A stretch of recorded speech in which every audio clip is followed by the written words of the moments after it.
আছে যেটা তোর অনেক কাজে আসতে পারে। তাই নাকি? কুরিয়ার কর।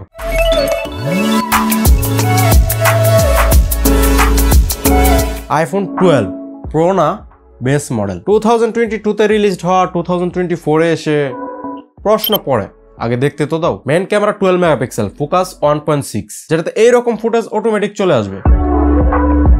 নর্মাল বেসিক শুট, যেটা এখন পর্যন্ত কোনো স্পেশাল ফিচার ইউজ না করে। কেমন স্পেশাল ফিচার ওইটাতে আসতেছি, বাট 12 মেগাপিক্সেল কম্পেয়ার করার জন্য আমার কাছে তো পুরনো কোনো আইফোন নাই, তো সনি 5 Mark III সাথে কম্পেয়ার করি।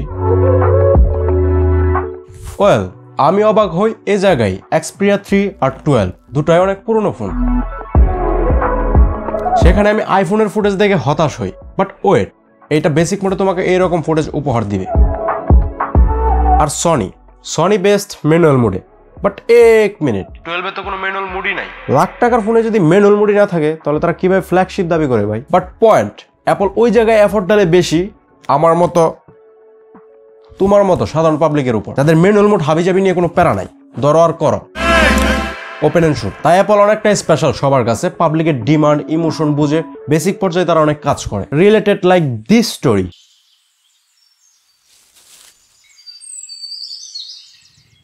পাখি কোথায় চলে গেল? বেলুন সেট করতে করতে পাখিটা উড়া মারলো। उसकी मां की ফোকাস লক করে এক্সপোজ ব্যালেন্স করে নিতে পারলে তুমি এইরকম ফুটেজ ক্যাপচার করতে পারো।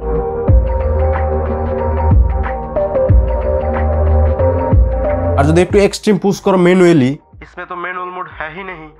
হ্যাঁ, अगर पैसा हो तो ম্যানুয়ালি এটা বেস্ট পারফর্ম করে। আর যদি নয়েজ না চাও তাহলে ISO 600 এর উপরে মাত যাও।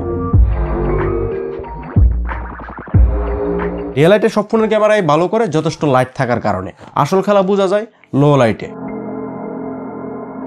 লো লাইটে এটার পারফরমেন্স দেখে আইফোন ভালো না, আমার গান। বাট এটার আলট্রা ওয়াইড লেন্স অ্যাপ্রিশিয়েট করার মতো ডে লাইটে, যেটা আসতেছে 12 মেগাপিক্সেল, ফোকাস 2.2।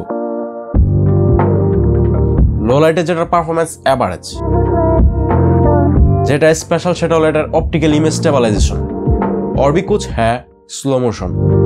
বাট অ্যাপল দাবি করতেছে এটা 2x অপটিক্যাল জুম প্রোভাইড করে। এমন অপটিক্যাল তো আমার 10,000 টাকার ফোনই প্রোভাইড করে। হ্যাঁ, लेकिन ये अलग है। अगर লাইটের কন্ডিশন ঠিকঠাক থাকলে তারপরে এটা কোনো কামেরই না, আনএক্সপেক্টেড। দেখো, আমি এটাকে সব ধরনের হার্ড লাইনে পুশ করি, আমার কাছে এটার কোনো স্পেশাল দিক সামনে আসে নাই অ্যাজ এ প্রফেশনাল। বাট কিছু তো আছে অ্যাপলে, তা না হলে তো আর 30% শেয়ার অ্যাপলের দখলে থাকতো না। বলা থা না কুছ স্পেশাল হ্যাঁ, সিনেমেটিক ভিডিও। হ্যাঁ, সেই সিনেমেটিক ভিডিও যেটা অ্যাপল অনেক বছর ধরে কাজ করে আসছে।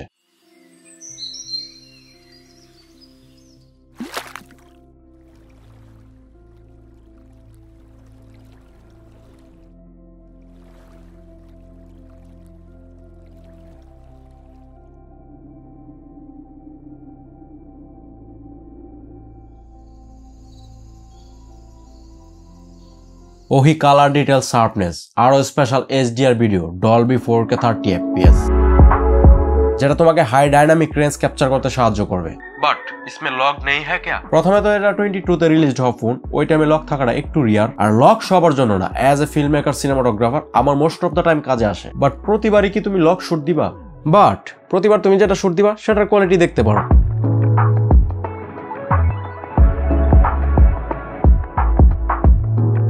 আইফোনের ফটো কোয়ালিটি দেখার মতো ছিল। একটাই সমস্যা, ন্যাচারাল কালার থেকে কিছুটা ওয়ার্ম টোনে শিফট করে আইফোন বারবারই। কিছু নাইট শুটও নেই লো লাইটে, এটার পারফরমেন্স খারাপ না।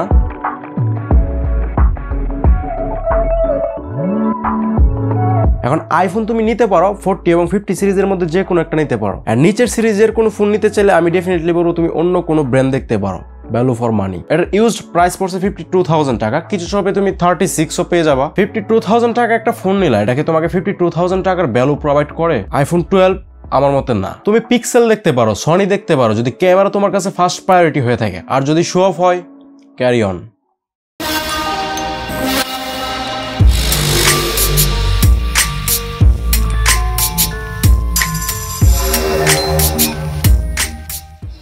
বাট একটা ব্র্যান্ডের অনেক জনপ্রিয়তা তার মানে এই না তার সব প্রোডাক্টই ভালো হবে। পরিমণির অনেক জনপ্রিয়তা।